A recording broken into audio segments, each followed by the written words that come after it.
자, 안녕하십니까. 내후젠 과학학원 물리강사 임태웅입니다. 지금부터 2025년 2학기 중간고사 세원고 내신 분석 리포트를 시작하도록 하겠습니다. 자, 세원고 같은 경우는 난이도를 별 5개 중에 3개, 조금 무난하게 중간 정도 난이도, 무난하게 출제가 되었다라고 이렇게 보시면 되고요. 자, 개념 문제 같은 경우도 특별하게 지엽적인 문제를 출제해서 학생들을 곤란하게 하는 문항은 거의 없었습니다.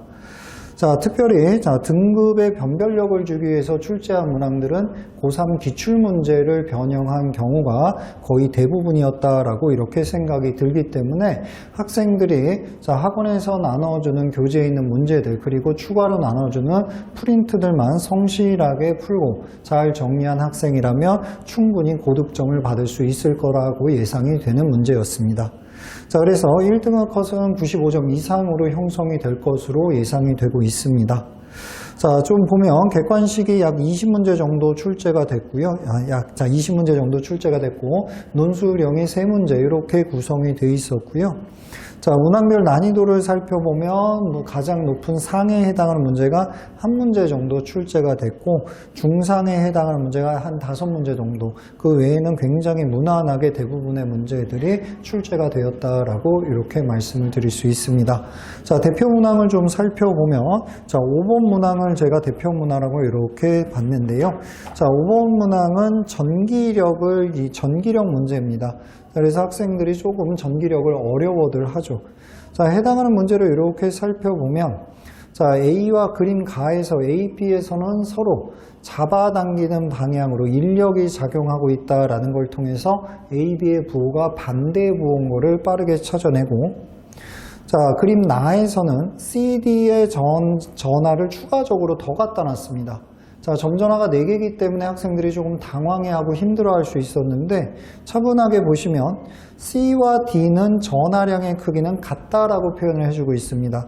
자, 그러면 A에 작용하는 전기력의 크기는 가까이 있는 C에 의한 영향력이 더 클 겁니다.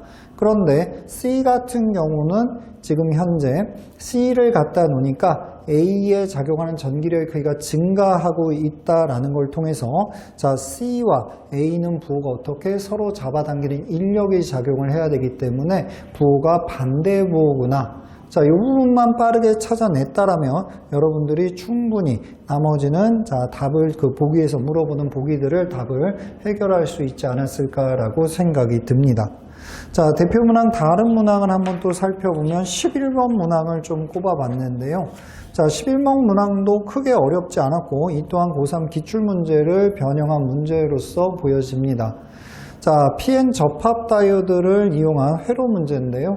자, 이런 문제 푸는 경우는 선생님이 수업 시간에 말씀드렸죠. 한북 그리기 하라고. 한북 그리기를 통해서 전류가 흐를 수 있는 통로를 찾아내고 그에 따른 다이오드 P형과 N형만을 구분했다라면 어렵지 않게 해결할 수 있는 반도체 문제였습니다. 자, 마지막으로 13번 문제를 한번 살펴보면 13번 문제 자기장 문제입니다. 자, 이번 중간고사 문제 중에서 제가 생각할 때는 가장 어려웠던 문제가 아니었을까라고 이렇게 생각이 드는데, 자, 이것도 비슷한 유형의 문제들을 우리가 굉장히 많이 수업 시간에 연습을 같이 했었죠. 자, 이렇게 조금 복잡하게 나오는 경우는 선생님이 어떻게 하라고 그랬냐면, 자, ABC 도선에 의한 자기장을 표로 만들어 놓고 하나씩 차분하게 채워나가 봐라 라고 이렇게 말씀을 드렸습니다. 자, 그래서 그렇게 표를 만들어서 P점과 Q점에서 각 도선에 의한 자기장을 이렇게 찾아보면 A 같은 경우는 P점에 비해서 Q점이 자기장의 세기가 감소하고 있고요. C 같은 경우는 자기장의 세기나 방향이 변한 게 없습니다. 그런데 B의 도선에 의한 자기장만 P점에 비해서 Q점이 자기장의 세기가 방향은 바뀌지 않은 상태로 세기가 증가함을 확인할 수 있습니다. 자, 튀어나오는 방향으로 세기가 증가함을 확인할 수 있고요.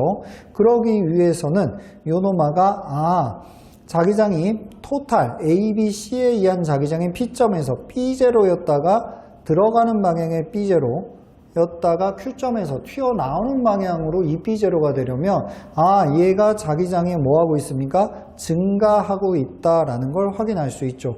자, 따라서 B에 의한 자기장은 부호가 뭐가 되겠다? 튀어나오는 방향이 되겠다라는 이런 식으로 논리적으로 차분하게만 찾아내면 그 다음부터는 보기가 충분히 해결할 수 있는 유형이었습니다.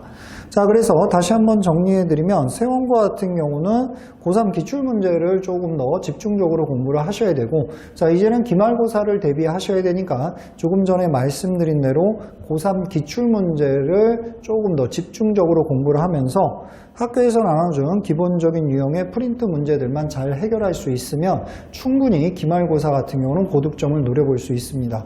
그리고 기말고사 시험 범위 같은 경우는 감사하게도 자, 물리 전 범위 중에서 가장 쉬운 범위에 해당하는 부분이 들어가기 때문에 충분히 단기간에 고득점을 만들어낼 수 있는 부분이니까 혹시나 지금까지 물리 점수가 조금 안 좋았다고 해서 내신 전체를 버리지 말고 이번 기말고사를 통해서 역전의 기회로 만드는 좋은 기회로 한번 만들어 봤으면 좋겠습니다. 자, 이상으로 세원고 내신 분석 리포트를 마치도록 하겠습니다.